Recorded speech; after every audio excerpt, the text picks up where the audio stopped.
What's going on? Welcome back to the channel. I'm going to change it up a little bit and go over to eBay and see if we can find any legacy cabinets. It's just a matter of time before these things make their way into that secondary market, and sure enough, here we have some. Guys like me are sitting there waiting for our pre-orders to come in, and they're already popping up over here on eBay. You can see the prices are pretty high. Not terrible. Some of these things could be 2 and 3 times the price, especially when you're talking about something that's really sought after, as like a PS5 or something. But you can see this one is $760 plus $113 to ship it. That's not the bid price. That's what he wants now. That's what's the buy it now price. Of course, he's accepting offers. I say he. This could be she. I apologize. Don't want to assume anyone's gender. I don't want to assume the scalper's gender. But no, maybe they ordered 2 and they intended to sell 1 all along. Located down in Florida. And here's another one. This is actually bid up to $719 with $100 to ship. When you see these things, some of this is always going to exist. It's okay. It's. I don't think that this is evil or bad or wrong or whatever. I think this is capitalism at its finest. To each his own.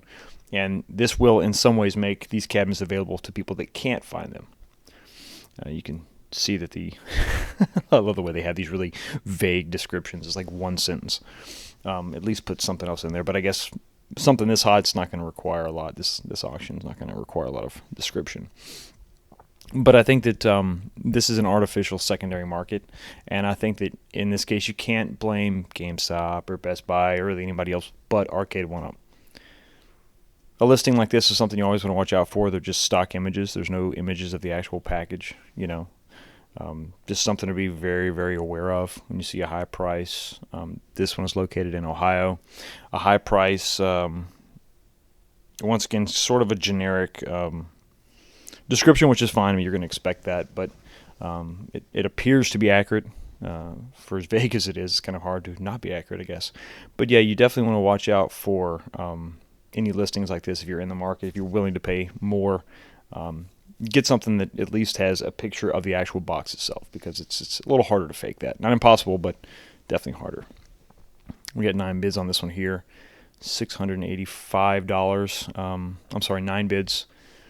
Once again, a little more detailed description, but yeah. So you got to really just point the finger at Arcade 1-Up here. The fact that they just don't have these things in stock, and it's not just a one-off limited edition cabinet. It's not just the newest cabinet out there. These are supposed to replace all those first-generation cabinets. If you take a look at the bid history of these, there's not a ton of bids, but they do tend to jump up pretty quick.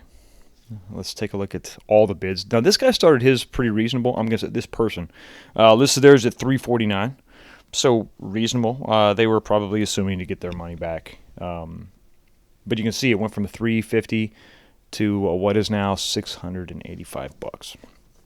Decent amount of profit to be made there. But yeah, so if you're going to be in the secondary market trying to find these, this is what you can expect to pay.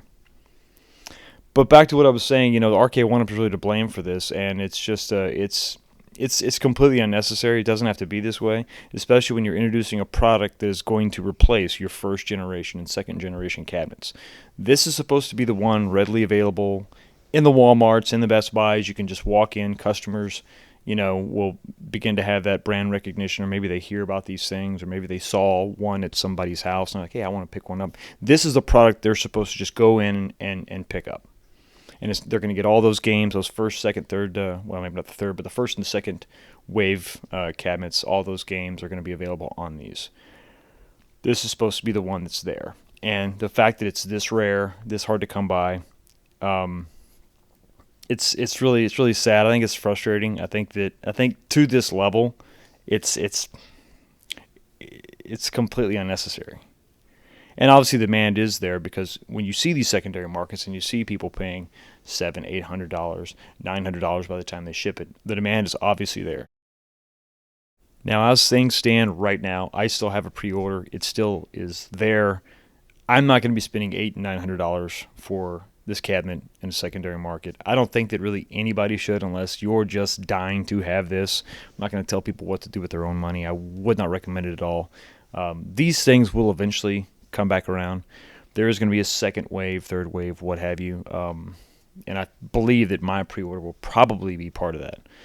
But until that happens, until I have confirmation, I'm just going to sit here in this pre-order purgatory that I'm sentenced in, pushing this rock up a hill, only to have it come back down, crushing my hopes, my dreams, my passions, and making the world that I live in a little bit sadder until it arrives at my door.